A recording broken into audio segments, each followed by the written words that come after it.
Hey guys, what it do? It's your boy Supreme Uchiha the God. Sorry for the audio quality. I literally have been had the great craziest day of all time.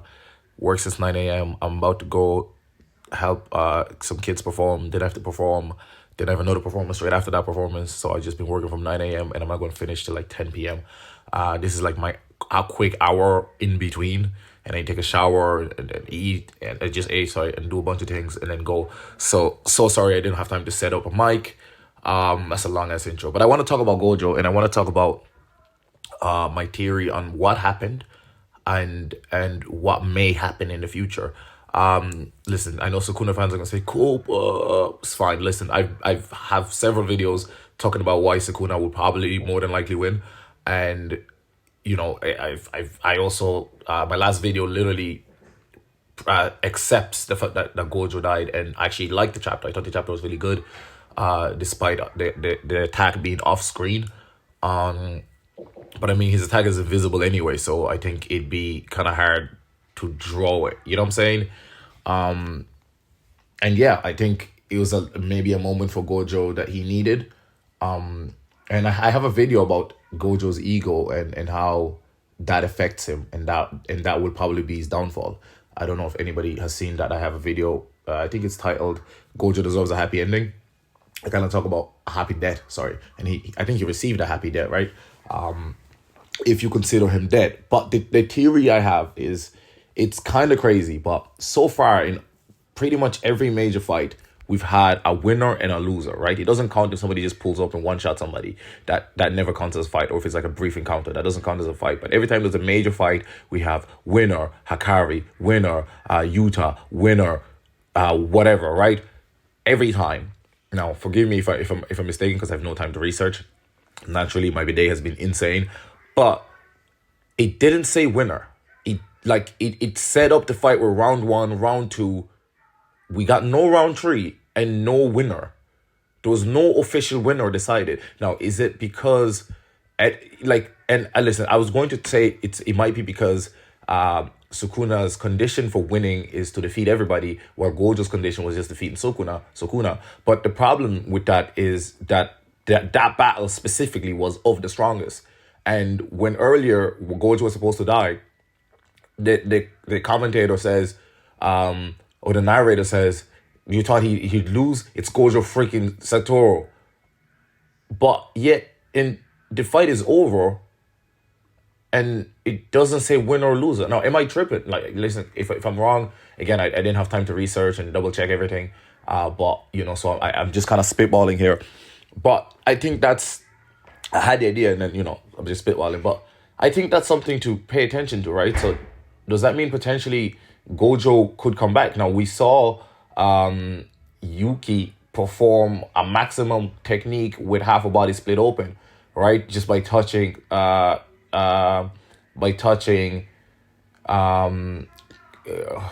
Kenjaku, right? And in this fight as well, Gojo smiled when he heard Sukuna praise him and almost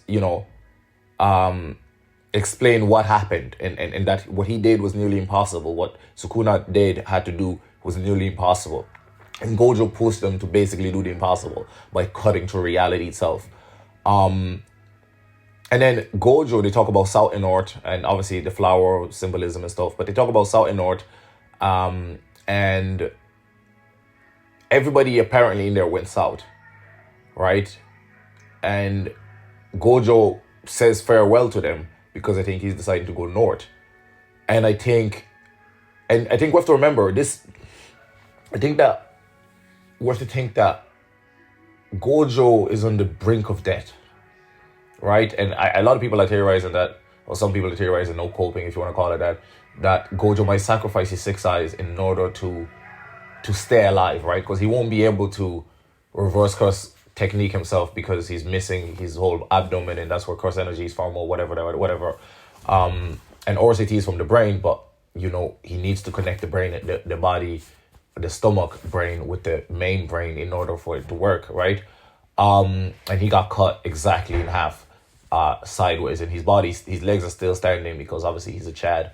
But I think what will probably happen here is that because I don't think Utah got stopped by Maki from going because Utah was ready to go, which is a bit strange because I'd assume he'd go to at least retrieve Gojo's body, right? And maybe that might happen, but I think Gojo next few chapters. I think this fight with Kashima is gonna be like 2-3 chapters. It's gonna be pretty fast, pretty good. It might even be just one long extended chapter, but I think it's gonna be a good fight. Kashima's gonna hit his move, and I think in from the rubbles, Gojo. I don't see him reverse taking himself and coming back, but I think somehow he's gonna come back because I think while he's going through, because right now he's in limbo. He hasn't fully died yet, right? He thinks he's dead, but I think he's still in limbo, and I think it kind of showcases again the six eyes transcending the bodies, right? Because he could see souls, he could see Megumi soul, he could see he could separate between Kenjaku and what's his name and his hubby, bro. I can't even think of names. I'm so like because I'm in a rush. I'm so sorry, but yeah, I think the fact that I don't think it's like a massive stretch for him then to be able to also transcend that, because again, above the heaven and earth, I am the honored one, Buddha, right? Buddha goes north 7 steps, you know what I'm saying? And those flowers appear, right? And there's a lot of Hinduism and Buddhism stuff in Jujutsu Kaisen. So, and people are saying the rebirth could be another Six Eyes user. If it's another Six Eyes user, I guess it could. Listen, it's not a. It's somebody on Twitter said, "What you gonna do? Like throw a baby as a Sukuna? Six Eyes, a baby Six Eye limitless user at Sukuna, and you can't, right? And as far as we know, like we don't even know if the Gojo clan is out there.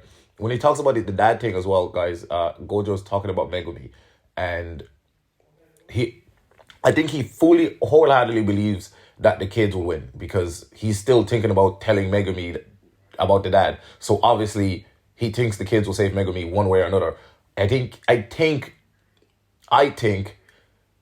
one of the reasons Gojo was lost is because I think he was certain that from him pushing Sukuna, that the kids will figure out a way to go beyond themselves. Especially Utah. Utah learned OCT and all this shit in like a month of being a Jujutsu sorcerer. So his level of understanding sorcery is at a whole different level. He learned how to bring back Rika after getting rid of Rika.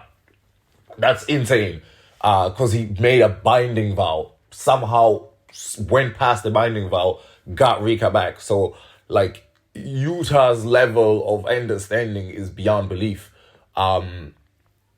And considering he's only been a sorcerer for like a year, I think right now he's leveled up like 2-3 times just watching the fight. Literally, just watching the fight. And Hakari is the same. I think Hakari is also a genius because he knew against Kashimo that Kashimo didn't use his curse technique, but his control of just the innate abilities and shit was just so sensational that he doesn't consider it a win. And Kashimo was impressed that he even figured that shit out. So I think there's so many layers to this. There's so many things happening. And Gege is really, really good. And I really enjoyed Gege's writing, despite some holes. Listen, there's some holes in Sukuna winning this fight. That's fine. I completely accept it. It's fiction. There's going to be slight holes somewhere. Especially when you have people with these insane powers. But I think that's really mainly it. I think Gojo might potentially come back. I think when he goes north, I think he will discover himself fully. I think he will discover Satoru Gojo rather than the strongest, because I think he's always just identified as the strongest because he was born and the balance of the world shifted and everybody considered him the strongest immediately. Even before he had a domain expansion, whatever, he was always just seen as the person that is or will be the strongest. As a result, that's all his identity has just been, that he hasn't been allowed to be Gojo Satoru. And I think, that's what he will discover. And I think that might push him to decide to stay alive. You know what I'm saying? Because I don't think he's given up yet. But I think he was thinking about giving up. You know what I'm saying? And he said, I'm okay with losing to somebody stronger than me. And again, those two translations, those different translations. Some translation says that he doesn't think he could have won even without 10 shadows. But then TCB has it as he thinks it'd be close even without 10 shadows. You know what I'm saying? So close, but what does that mean necessarily? So that's basically it, really. I think there is a chance. Listen, again, I accept if Gojo's dead, Gojo's dead. I'm happy with the death. I'm happy with how it's written. He deserves to go out with a smile and to at least be able to go all out one time. No maximum technique apparently, but it could also be that his maximum technique could be like a black hole, like Yuki's, and then that just means the end of the world, and he's not gonna risk that. So he's just not gonna do it. Yeah, it could be whatever as well. It could be infinite void that expands and engulfs most of Japan. Again, he's not going to do that. He's not going to kill innocent people. That's the only reason he lost Shibuya in the Shibuya arc, is because he refused to kill everybody and just do what he needed to be done. Yeah, and that's really it. Put his mind in distress and then distract him with the reveal and then capture him, right? And I think it's similar here where, put Megumi's body there. And even though he eventually ignored the fact that it was Megumi and was just going having fun, I think he still wanted to figure out a way to save him, because at the end of it, he still says, "Oh shit, I have to tell Megumi about his parents, but I have a backup anyway." So if you think he's dead, that's completely reasonable. If you think there's potential for him to come back, it's not completely unreasonable, is all I'm trying to say. But yeah, it's been your boy Supreme Cheer to God. Make sure you leave a like, comment, and subscribe. I'm out.